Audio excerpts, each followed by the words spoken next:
നമസ്കാരം. റാഫ്റ്റോ ക്രിക്കറ്റിലേക്ക് എവർക്കും സ്വാഗതം. Champions trophy നടക്കുന്നതോടൊപ്പം തന്നെ IML T20 നടക്കുന്നുണ്ട്, ഇൻ്റർനാഷണൽ മാസ്റ്റേഴ്സ് ലീഗ്. എന്തിനാണ് ഇതിന് ഇത്ര പ്രാധാന്യം കൊടുക്കുന്നത് എന്നൊക്കെ ചിലർ ചോദിച്ചു വരാം. പക്ഷേ ഇത് ഒരു നൊസ്റ്റാൾജിക് ആയിട്ടുള്ള സാധനമാണ്. നമ്മുടെ ഏഹ്, വളരെ ആവേശത്തിൽ കളി പിന്തുടർന്നിരുന്ന ചെറുപ്പകാലത്തൊക്കെ കണ്ടിരുന്ന ഹീറോകൾ അവരുടെ ദേശീയ ടീമിന് ജേഴ്സി അണിഞ്ഞ് വീണ്ടും കളിക്കളത്തിലേക്ക് ഇറങ്ങുന്നു. ആ പഴയ കളിയുടെ ആവേശം ഇതിൽ ലഭിക്കുന്നുണ്ട്. അതുകൊണ്ട് ഈ കളിയെ നമ്മൾ ഫോളോ ചെയ്തിരിക്കും. എന്തായാലും ഇന്നലെ IML T20യിലെ ഫോർത്ത് മാച്ചായിരുന്നു സൗത്ത് ആഫ്രിക്ക വേഴ്സസ് ശ്രീലങ്ക മത്സരം.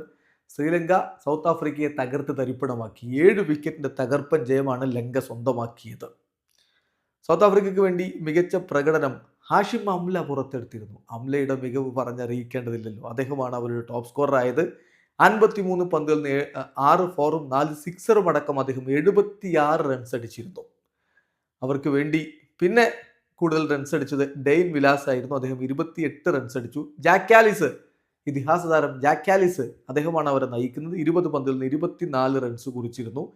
ഏതായാലും സൗത്ത് ആഫ്രിക്ക നിശ്ചിത 20 ഓവറുകളിൽ 6 വിക്കറ്റിന് 180 റൺസാണ് അടിച്ചത്. ഭേദപ്പെട്ട സ്കോർ തന്നെ. പക്ഷേ ശ്രീലങ്ക അത് അനായാസം മറികടക്കുന്ന ഒരു കാഴ്ചയാണ് നമ്മൾ കണ്ടത്. ശ്രീലങ്കയ്ക്ക് വേണ്ടി കുമാർ സംഗക്കാരെയും ഉബുൽ തരംഗയും ചേർന്ന് ഓപ്പൺ ചെയ്തു. സംഘക്ക് പക്ഷേ അത്ര വലിയ മികവ് ഈ കളിയിൽ കാണിക്കാൻ പറ്റിയില്ല. അദ്ദേഹം 11 കളിയിൽ നിന്ന് 16 റൺസ് എടുത്തും മടങ്ങി. എന്നാൽ ഉബുൽ തരംഗ 26 പന്തിൽ നിന്ന് 29 റൺസ് അടിച്ചു. ലാഹിരു തിരുമന്നയുടെ സംഭാവന വെറും 13 റൺസായിരുന്നു. പക്ഷേ അസല ഗുണരത്നയും ചിന്തക ജയസിംഗയും ചേർന്നുകൊണ്ട് അവരെ വിജയത്തിലേക്ക് കൊണ്ടുപോവുകയായിരുന്നു. രണ്ടുപേരും അർദ്ധ സെഞ്ചുറി നേടി പുറത്താകാതെ നിന്നു.